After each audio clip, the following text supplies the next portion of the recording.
तर आज मला मजदुरी करायसाठी पाठवलं होतं पुण्याला. सो हे I am Bhumi, this is day 10 of our self improvement challenge for birthday. तर आज सकाळी मी ताईच्या घरी होती म्हणजे बदलापूरला, आणि मी उठली पण नव्हती तरी गौरी आंघोळ बिंगोळ करून एकदम रेडी होऊन बसली होती. मम्मी फ्रेश वगैरे झाली, मॉर्निंग ड्रिंक पिलती पण माझ्या मोबाईलला चार्जिंग नव्हती, मम्मी शूटच नाही केलं. त्यानंतर इथं आम्ही खेळायला बसलो होतो आणि हे कॅन मध्ये ते फ्रूट ज्यूस होतं. त्याच्यानंतर इथं सगळेजण ग्रुपने एकदम जेवायला बसले होते आणि आज जेवायला एकदम प्रॉपर थाली सारखं होतं, म्हणजे चपाती, भाजी, भात, डाळ, 2 भाज्या वगैरे सगळं. आणि त्यानंतर मी निघाले होते 1 वाजता फुल रेडी वगैरे. बदलापूर टू पुणे जायचं होतं मला, म्हणजे दुसऱ्या ताईकडं. आणि मी स्टार्टिंगला अशी का बोलली की मजदुरी करते, म्हणजे पहिले खोपोलीला गेली, खोपोलीच्या ताईला फराळ दिला, मग बदलापूरला गेली, मग बदलापूरला ताईला फराळ दिला, मग आता पुण्याला पाठवलंय मला फराळ द्यायला. म्हणजे घरात छोटं असणार तर हाच डिसएडव्हान्टेज असतं, सगळीकडे जायला लागतं, परत सगळ्यांचं ऐकायला लागतं. मी पुण्यामध्ये आलं आणि पीएमटी मध्ये ट्रॅव्हल नाही केलं तर काय केलं यार पुण्याला जाऊन. त्याच्यानंतर मग माझा पुण्याचा सगळ्यात फेवरेट लोणी डोसा खाल्ला मी,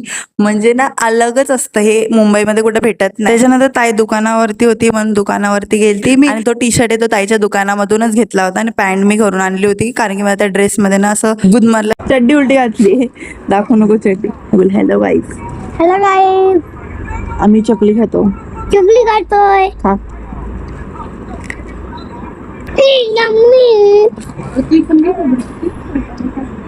अबे